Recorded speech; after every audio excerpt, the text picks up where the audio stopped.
Hi friends, இந்த விலாகில் என்ன பார்க்க போகிறோன்னா, ஊருக்கு போயிட்டு நாட்டுக்கோழி பிடிச்சி தோட்டத்திலே சமைச்சு சாப்பிட போகிறோம்.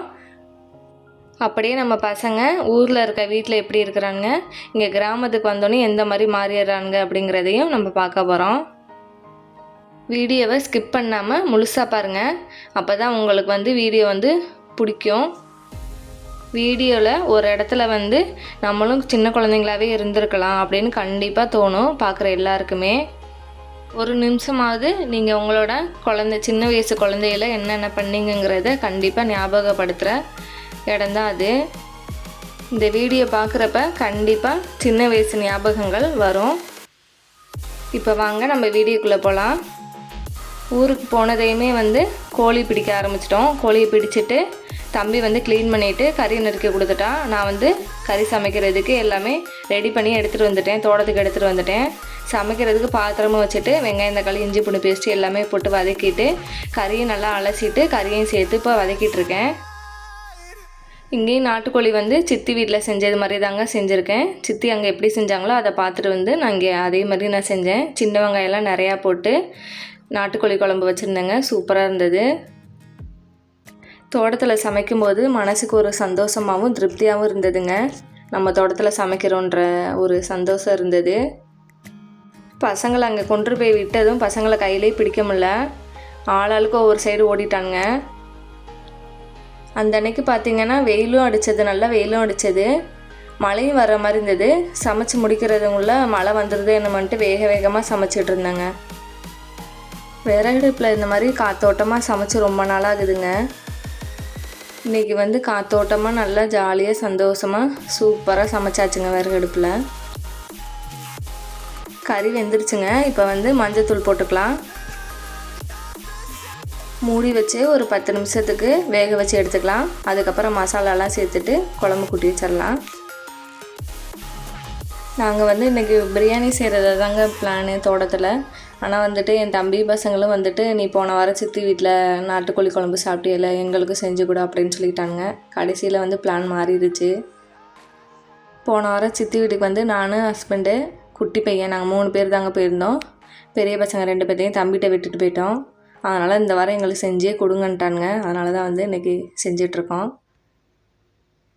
தம்பிங்களுக்கு இந்த மாங்காய் தொங்குறதெல்லாம் பார்த்து ஆசையாக வந்துருச்சு. மாங்காய் மேலே உள்ள ஆசை இவங்களுக்கு தீரவே தீராது. எவ்வளோ மாங்காய்னாலும் கொடுத்தாலும் சாப்பிடுவானுங்க. என்னட்ட கூப்பிட்டு காமிக்கிறானுங்க, அம்மா இந்த மாங்காய் பெருசாக இருக்குது, அந்த மாங்காய் பெருசாக இருக்குது, அங்கே ஒரு மாங்காய் தொங்குது, இங்கே ஒரு மாங்காய் தொங்குது அப்படின்னு. கைக்கு எட்டுற தூரத்தில் தான் மாங்காய் இருக்குது. ஆனால் இவங்களுக்கு ஒரு ஆசை, கல்லில் அடித்து பிடுங்குறேன் அப்படின்னு சொல்லி கல்லில் அடித்து ஒரு 5 மாங்காய் கிட்ட பறிச்சிட்டானுங்க.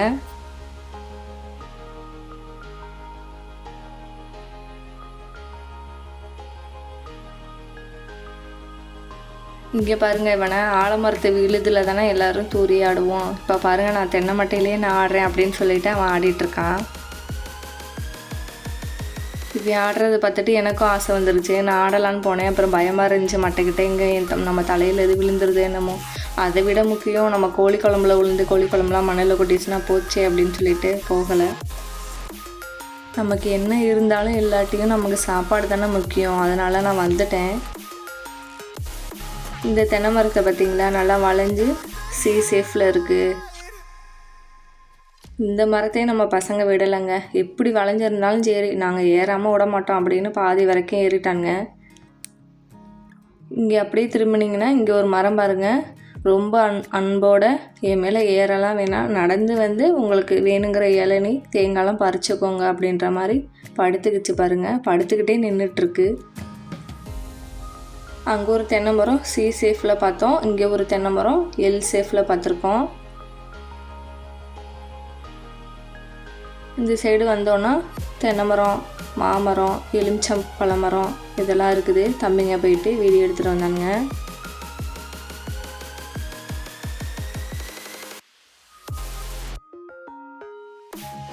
கறி குழம்பு தாளித்து விட்டு ஒரு 10 நிமிஷம் தாங்க இருக்கும். தம்பி இன்னும் ரெடியாகலையாம்மா குழம்பு அப்படின்னு சொல்லி கேட்டாங்க. இப்போ தாடா ஒரு 10 நிமிஷம் தாடா இருக்கும், கறி வேகணும்ல, ஒரு 1/2 மணி நேரம் ஆகுண்டா போடா அப்படின்னு சொல்லி தட்டி விட்டாங்க. அவன் எலுமிச்சங்காட்டை சுற்றி வீடியோ எடுக்க ஆரம்பிச்சிட்டான். இந்த கிளைமேட்டை பாருங்கள், வெயிலும் ஒரு மாதிரி இருந்தது, மழையும் வர மாதிரி இருந்தது. இப்படி இருக்கிறது தாங்க தாங்கவே முடியல. ரொம்ப வெயில் அடிச்சிட்டா கூட ஒன்றும் தெரியாது, மழையும் பெஞ்சிட்டா கூட ஒன்றும் தெரியாது. இந்த மாதிரி வெயிலும் இல்லாமல் மழையும் இல்லாமல் இருக்கும் பாருங்கள், அதை வந்துட்டு தாங்கவே முடியாதுங்க. அது எப்படி சொல்கிறதுன்னு தெரியல, அந்த மாதிரி இருந்தது. தோட்டத்தில் இருக்கங்காட்டியும் ஒன்றும் தெரியலைங்க.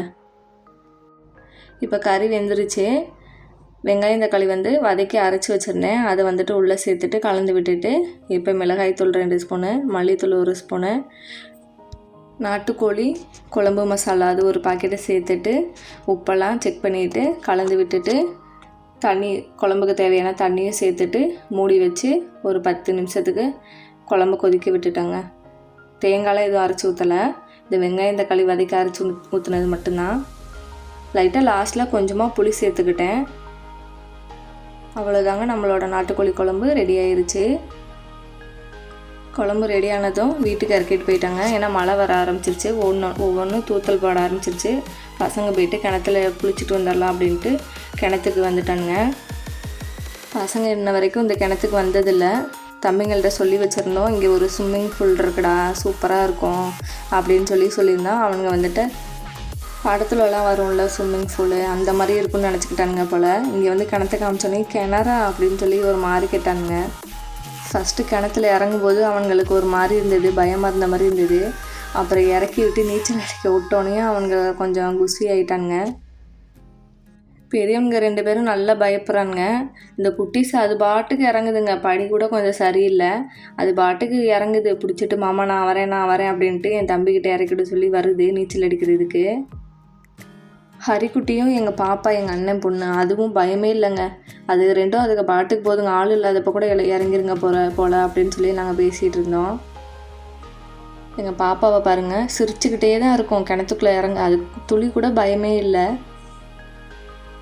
எனக்கு கூட கொஞ்சம் பயம் கிணத்துல இறங்கி குளிக்கணும்னா. ஆனால் எங்கள் பாப்பா பாருங்கள் சிரிச்சுக்கிட்டு அது பாட்டுக்கு அவ்வளோ ஜாலியாக இருந்தது, கொஞ்சம் கூட பயப்படல. என் தம்பியை தவிர பசங்க யாருக்குமே நீச்சல் தெரியாது. வீட்டில் கிடந்த வாட்டர் கேனை எல்லாத்தையும் எடுத்துகிட்டு இடுப்பில் கட்டி மூடியெல்லாம் டைட் பண்ணிவிட்டு ஒரு கயிற்றுல கட்டி இடுப்பில் கட்டிட்டு தான் ஆடிக்கிறாங்க. நான் சின்ன வயசாக இருக்கும்போது புடவை இருக்கும்ல, அந்த புடவையை இடுப்பில் நல்லா சுற்றிட்டு அதை பிடிச்சிக்கிட்டு அடிக்க விடுவாங்க. அந்த மாதிரி தான் எனக்கெலாம் கற்றுக் கொடுத்தாங்க. இல்லைன்னா அப்படி இல்லைன்னா இந்த பெட்ரோல் டீசல்லாம் பிடிச்சி வைப்பாங்கள்ல, இந்த மண்ணெண்ணெய், அந்த கேன் இருக்குள்ள பெருசு, அந்த கேனை பேப்பர் வச்சு மூடியை டைட் பண்ணிவிட்டு அதை இடுப்பில் கட்டிட்டு அடிப்பாங்க. ஃபஸ்ட் டைம் நானே இப்போ தான் பார்க்குறேன் வாட்டர் கேனை கட்டிட்டு அடிக்கிறது. இந்த பசங்க நீச்சல் அடிக்கிறத பார்த்துட்டு சிரிப்பு வேறு வந்துருச்சு. நம்ம சின்ன வயசாக இருக்கும்போது நம்மளும் இப்படி தானே விளையாடிட்டு இருந்தோம் கிணத்துலலாம் அப்படின்னு சொல்லி அந்த ஞாபகம்லாம் வந்ததுங்க. ஆனால் சின்ன வயசாக இருக்கும்போது குளம், கொட்டை, கிணறு, மட்டனு எல்லாத்துலேயும் இறங்கி நீச்சல் அடிச்சிருவோம். அது எவ்வளோ ஆழம், எவ்வளோ தண்ணி அதெல்லாம் பார்க்கவே மாட்டோம். ஒரு நாளைக்கு 2 தடக்கையாவது கிணத்துல குளத்துல இறங்கி நீச்சல் அடிக்கலைன்னா தூக்கமே வராது. நான் எங்கள் அம்மாயூரில் தானே வளர்ந்தேன். அங்கே எங்கள் அம்மாயூரில் பாறை இருக்கும். கிணத்துல நீச்சல் அடித்ததை விட பாறையில் போயிட்டு நீச்சல் அடித்தது தான் அதிக நாட்கள். இப்போ உள்ள பசங்களுக்கெலாம் இதெல்லாம் ரொம்பவே ரேரு தான். நாங்கள் சின்ன பிள்ளையாக இருக்கும்போது சனி ஞாயிறு 2 நாள் லீவுனா வெள்ளிக்கிழமை சாயந்தரமே ஃப்ரெண்ட்ஸுங்களோட சேர்ந்து எல்லாம் பேசி வச்சுக்கோங்க. நாளைக்கு இந்த இடத்துல இந்த கிணத்துக்கு போவோம் நீச்சல் அடிக்க, அப்படி இல்லைன்னா பாறைக்காட்டுக்கு போவோம், பாறைக்கு போவோம் அப்படின்ற மாதிரிலாம் எல்லாமே பேசி வச்சுக்குவோம். பேசி வச்சுட்டு ஃப்ரெண்ட்ஸாக ஒரு குரூப்பாக தாங்க போவோம். போயிட்டு நல்லா விளையாடிட்டு வருவாங்க. நம்ம பசங்க இதெல்லாம் பண்ணுறதை பார்த்துட்டு எனக்கு அப்படியே நம்ம சின்ன பிள்ளையாவே இருந்திருக்கலாம் அப்படின்னு சொல்லி ஞாபகம் வந்துருச்சுங்க. நல்லா விளையாடிட்டுருப்போங்க ஃப்ரெண்டுங்களோட. ஆனால் திடீர்னு பார்த்தா ஒரு சண்டை வந்துடும், அழுகை வரும். ஏன் அடிச்சுக்கிறோம், ஏன் சண்டை போட்டோம், ஏன் அழுகிறன்ற இதே தெரியாது. அப்புறம் எப்படி தான் சேர்ந்துக்கிறோம் அப்படிங்கிறதும் தெரியாது அந்த வயசில். அதெல்லாம் நினைக்கும்போது அவ்வளோ ஒரு சந்தோஷமாக இருக்குதுங்க. என் தம்பி, பசங்க, எங்கள் பாப்பா எல்லோரும் நீச்சல் அடிக்கிறத பார்த்துட்டு எனக்கு ஆசையாக இருந்தது. ஆனால் பயமாக இருக்குது. சின்ன வயசில் எப்போயோ அடித்தது, இப்போ ரொம்ப கேப் ஆயிடுச்சு. இறங்கி நம்மளால் அடிக்க முடியுமா அப்படின்ற ஒரு மாதிரி பயம் வந்துருச்சு. அதனால் நான் இறங்கவே இல்லை. இதை பார்க்கும்போது நம்ம பேசாமல் சின்ன பிள்ளையாகவே இருந்திருக்கலாம் அப்படின்ற மாதிரி இருந்தது.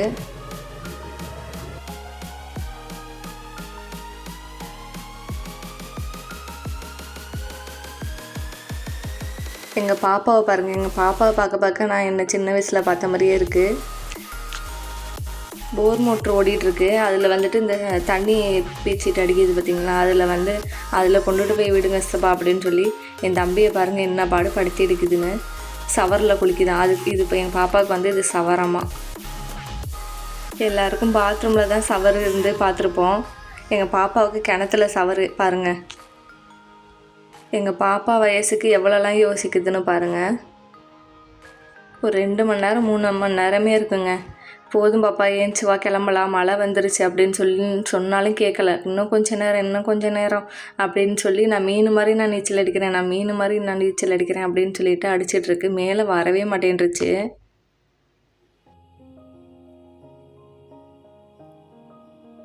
மழையும் வர்ற மாதிரியே இருக்குதுங்க, ஆனால் மழை வரவே இல்லை. சரி குளிச்சுட்டு இருக்கும்போதே வந்தால் நல்லாயிருக்கும் அப்படின்னு சொல்லி பசங்களாம் சொல்லி பேசிகிட்டு இருந்தானுங்க. மழை வான்னு சொல்லிட்டு இருந்தானுங்க, வரவே இல்லை. கடைசியில் குளிச்சுட்டு வீட்டுக்கு போன பிறகு தாங்க வந்தது. குட்டீஸ் 1 மணி நேரம் குளியலை போட்டு இப்போ வெளியில் வந்து கொஞ்சம் ரெஸ்ட் எடுத்துகிட்ருக்காரு, மூச்சு வாங்கிட்டுருக்காரு. அடுத்து கிணத்துக்குள்ளே போய் ஹெவியாக ஒரு பர்ஃபார்மன்ஸ் பண்ணுறதுக்காக வெளியில் நின்று கொஞ்சம் மூச்சு வாங்கிட்டுருக்காரு.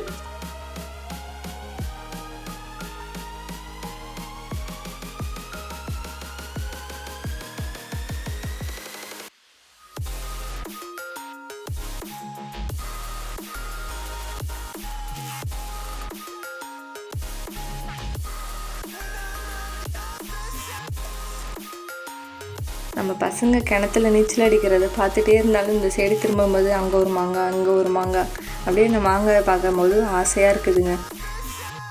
இந்த மாங்காய் மேலே உள்ள ஆசை மட்டும் தீரவே தீராது. எப்போதும் மாங்காய் வந்து கிலோ 5 ரூபான்னு சொன்னாலும் வாங்கி சாப்பிடுவோம். இதே ஒரு மாங்காய் 100 ரூபான்னு சொன்னாலும் வாங்கி சாப்பிடுவோங்க. ஏன்னா மாங்காய் அந்தளவுக்கு பிடிக்கும். மாங்காய் பைத்தியன்னே சொல்லலாம்.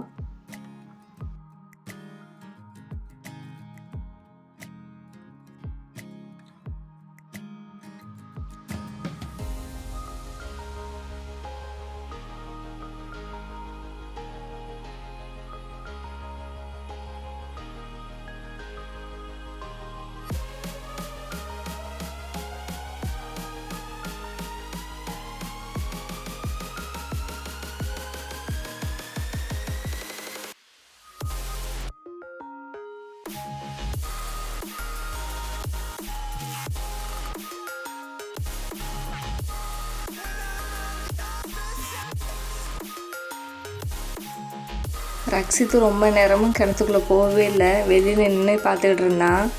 அப்புறம் நவீன், பாப்பா, குட்டீஸ் 3 பேரும் விளையாடுறதை பார்த்துட்டு அவனுக்கும் கொஞ்சம் ஆசை வந்துருச்சு. சரி வாட்டர் கேனை கொடுங்கடா நானும் கட்டிட்டு இறங்குறேன் அப்படின்னு சொல்லி ஃபஸ்ட்டு இறங்கினா பயம் வந்துருச்சு. என் தம்பி பிடிச்சிட்டு வந்து நடுவில் இழுத்து விட்டான். அவனை என்ன பாடுபடுத்துகிறான்னு பாருங்க. விட்றா நான் இருக்கிறேன் அப்படின்னு சொல்லி சொன்னான். இவன் கேட்கவே இல்லை, டீஷர்ட்டை இறுக்க பிடிச்சிக்கிட்டான். எப்படியோ அப்படி இப்படின்னு முயற்சி பண்ணி என் தம்பி அவன் கையை எடுத்து விட்டுட்டு வெளில வந்துட்டான். அவன் எப்படி அடிச்சிட்டு வரான்னு பாருங்க. அவன் நீச்சல் அடிக்கிற பார்த்தா எனக்கு சிரிப்பாக வந்துருச்சு. ரக்ஷித் வந்து கண்ணை இறுக்கி மூடிக்கிட்டு கையை எப்படியே ஏதோ ஒரு மாதிரி எப்படியே பண்ணிட்டு அடிச்சிட்டு வந்தான். ஆனால் எப்படியே வந்துட்டான். ஃபர்ஸ்ட் 2 வாட்டி பயமாக இருக்குதுன்னு சொன்னான். அடுத்தங்காட்டியும் அவனே 3வது டைம் அவனே போயிட்டான், நானே அடிச்சிட்டு வரேன் அப்படின்னு சொல்லிட்டு இந்த சைடில் இருந்து அந்த சைடு வரைக்கும் போயிட்டு வந்தான். அவன் நீச்சல் அடிக்கிறத பாருங்கள். பெரியவன் அடிக்கிறதங்காட்டியும் ரக்ஷித் நல்லாவே அடிக்கிறான். ஒரு மாதத்துக்கு வந்தானா இவன் நல்லா நீச்சல் கற்றுக்குவான். ஃபஸ்ட்டு பயப்பட்டான். ஒரு 2 வாட்டி கொஞ்சம் ஒரு மாதிரி இதாக இருந்தான். 3ஆவது ட்ரிப்பு வந்துட்டு அவனே அடிக்கிறது ஸ்டார்ட் பண்ணிட்டான், முயற்சி பண்ணிட்டான். அவனை கிணத்துல இறக்கி விடவங்களாட்டியும் ஒரு பெரிய போராட்டமே நடந்து முடிஞ்சிச்சுங்க. ஃபாரின்லலாம் வந்து பிறந்த 1 வயசு குழந்தைய கூட ஸ்விம்மிங் ஃபூலில் தூக்கி போடுவாங்கடா அப்படின்னு அந்த வீடியோலாம் எடுத்து காமிச்சு நீச்சல் தெரிஞ்சுக்கணும் அப்படி இப்படின்னு சொல்லி அதுக்கப்புறம் இறக்கி விட்டாங்க. கடைசியில் அவன் வந்துட்டான். எங்கள் பாப்பாவை பாருங்கள், முதுகுலேயே சவாரி போகுதான் கிணத்துக்குள்ளே.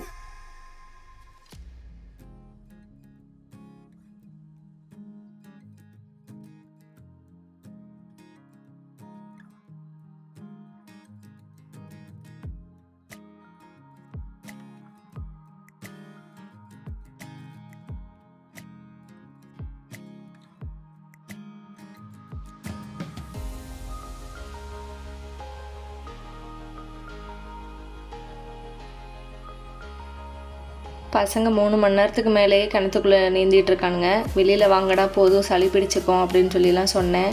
அவனுக்கு காதிலே வாங்கலை. இன்னும் கொஞ்சம் நேரம்னு இழுத்தடிச்சிட்டே இருந்தானுங்க.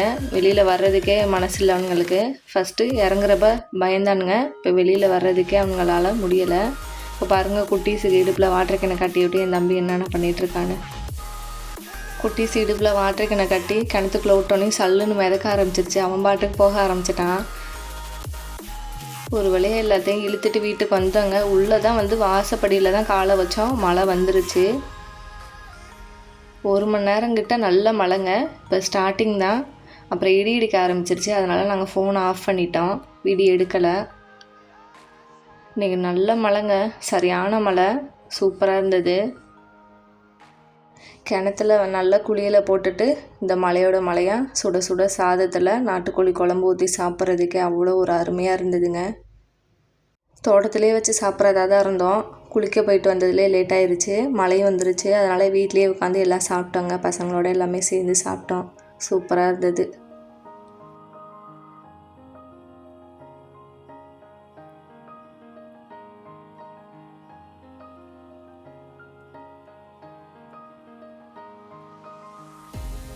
எல்லாருக்குமே நல்லா பசிங்க. எல்லாமே நல்லா சாப்பிட்டுட்டு கொஞ்சம் நேரம் மழை விடுற வரைக்கும் நல்லா ரெஸ்ட் எடுத்துகிட்டு ஒரு 4:30 மணியை போல் தோப்புக்குள்ளே மறுபடியும் வந்துட்டோம். வீட்டுக்கு தேவையான மாங்காய், தேங்காய், எலுமிச்சைப்பழம் எல்லாமே பறிச்சுட்டு போகலான்ட்டு வந்தோங்க. எல்லாருமே ஆளுக்கு ஒரு இளநீ வெட்டி சாப்பிட்டுட்டு மாங்காய் பறிக்கிறதுக்கு ஆரம்பிச்சிட்டாங்க. மழை சரியான மழை. 1 மணி நேரம் கிட்ட நல்லா பெஞ்சது. மழை பெஞ்சு முடித்ததுக்கப்புறம் வெயில் அடிக்க ஆரம்பிச்சிது. இன்றைக்கி மழை பெஞ்சதா அப்படின்ற அளவுக்கு மறுபடியும் வெயில் அடிக்க ஆரம்பிச்சிருச்சு. இந்த மாங்காய் பாருங்கள் எவ்வளோ பெருசாக இருக்குன்னு. நிறைய மாங்காய் இருந்ததுங்க. அவ்வளோ மாங்காய் இருந்தது. இப்போ சீசன் முடியுது இல்லைங்களா, அதனால் அங்கங்கே 1, 2 அந்த மாதிரி இருக்குது. இது வீட்டுக்காக விட்டாச்சு. எப்பொழுதும் குத்தகைக்கு விட்டுருவாங்க. குத்தகைக்கு விட்டது போக இது மீதி வீட்டுக்கு. இது அப்படியே மரத்துலேயே விட்டுட்டோன்னா பழமாயிரும். வேணுங்கிறப்ப நம்ம பறித்து சாப்பிட்டுக்கலாம். எங்கள் வீட்டுக்கு கொஞ்சம் மாங்காய், தம்பி வீட்டுக்கு கொஞ்சம் மாங்கான்னு வேணுங்கிற அளவு பறிச்சுக்கிட்டு வெளியில் வந்தாங்க. வெளியில் வர்றதுக்கு மனசே இல்லை, மாமரத்தை விட்டுட்டு வர்றதுக்கு. அடுத்து தேங்காவையும் எடுத்துகிட்டு வெளியில் வந்துட்டோம். அந்த சைடு போயிட்டு எலுமிச்சை பழம் பிரண்டை பிடுங்கணும். அதையும் பிடுங்கிட்டோன்னா நம்ம வீட்டுக்கு கிளம்ப வேண்டியது தான். நேற்றுக்கு ஒரு சரியான மழைங்க. யார் யார் ஊர்லலாம் நல்லா மழை பெஞ்சதுன்னு கமெண்ட்ஸில் சொல்லுங்கள். எங்கள் ஊரில் நல்ல மழைங்க. வீடியோ எடுக்கிறப்பெல்லாம் நல்ல மழை பெஞ்சு முடித்ததுக்கப்புறம் தான் வீட்டுக்கு கிளம்புறப்ப மாங்காய்லாம் பறிச்சுட்டு போகலான்ட்டு வந்தோம். தோப்பில் இருந்து பறிச்சுட்டு வந்த மாங்காய், தேங்காயெல்லாம் வீட்டில் வச்சுட்டு எலுமிச்சை பழம் பிடுங்கிறதுக்கும் பிரண்டை பிடுங்கிறதுக்காகவும் வந்துட்டோம். இந்த சைடு ஃபுல்லாமே எலுமிச்சை பழம் மரம் தான்.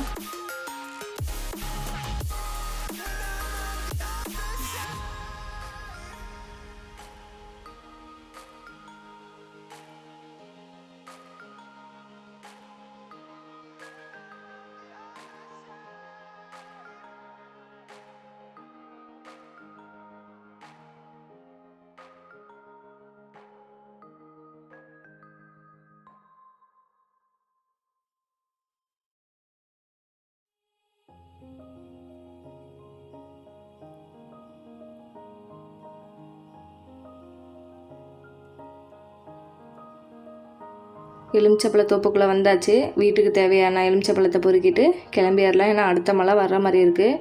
ஒரு சைடு ஃபுல்லாக கற்கள் இறங்கிருச்சு. நம்ம அடுத்த மழை வரவங்களாட்டியும் வீட்டுக்கு போகணும். அதனால் நாங்கள் அதெல்லாம் வீடியோ எடுக்கலை. பழம் பொறுக்கிறதெல்லாம் வீடியோ எடுக்கலை. வேணுங்கிற பழத்தை பொறுக்கிட்டு வீட்டுக்கு வந்துட்டோம். பிரண்டையும் பிடிங்கிட்டு அப்படியே கிளம்பிட்டோம்.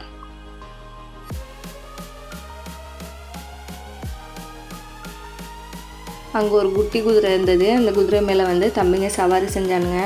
இந்த குதிரைக்கு ஒரு 5 வயசு 6 வயசுன்னு சொன்னாங்க. குட்டியில் வாங்கிட்டு வளர்த்தாங்களாம், வளர்த்துட்ருக்காங்க குட்டியிலேருந்து. குதிரை மேலே ஏறி சவாரி செய்கிறேன்னு சொல்லிட்டு பசங்க 2 பேரும் குதிரை மேலே ஏறி அட்டுழியம் பண்ணிட்டு இருந்தாங்க. அந்த குதிரை பாவமாக இருந்தது. அந்த குதிரையோட மைண்டு வாய்ஸ் ஏன்டா என்னை வச்சு இந்த மாதிரிலாம் பண்ணுறீங்க அப்படின்ற மாதிரி தாங்க இருந்தது. பாவமாக இருந்ததுங்க அந்த குதிரையை பார்க்குறதுக்கு. ஒரு வழியாக நம்ம வீட்டுக்கும் ஊருக்கு வந்தாச்சுங்க. குளியலை போட்டுட்டு ஒரு கொண்டையை போட்டுட்டு கொண்டுட்டு வந்ததெல்லாம் ஃபஸ்ட்டு எடுத்து வச்சாதாங்க எனக்கு தூக்கமே வரும். அதனால் எல்லாத்தையும் மாங்காய் தனியாக, தேங்காய் தனியாக, எலுமிச்சம்பழம் தனியாக, பிரண்டு தனியானே எடுத்து வச்சுட்டு இருந்தேங்க. காலைக்கு என்ன சமையல், வேறு என்ன லெமன் ரைஸும் பிரண்டு துவையலும் தாங்க அப்படின்னு என் மனசுக்குள்ளே நானே சொல்லிக்கிட்டு எடுத்து வச்சுட்டு இருந்தேங்க. இதோட நம்மளோட விளாக் முடியுது. நம்ம விளாக் பிடிச்சிருந்தா நம்ம வீடியோக்கு ஒரு லைக் கொடுத்துருங்க. இது போல் விளாக் வேணும்னா நம்ம சேனலை மறக்காமல் சப்ஸ்கிரைப் பண்ணுங்கள். இந்த வீடியோ பார்க்கும்போது சின்ன வயசு மெமரிஸ்லாம் உங்களுக்கு வந்ததா என்னென்னு மறக்காமல் கமெண்ட் பண்ணுங்கள். இதோட நம்ம விளாக் முடியுதுங்க. நாளைக்கு இன்னொரு விளாகில் பார்ப்போம். Bye friends.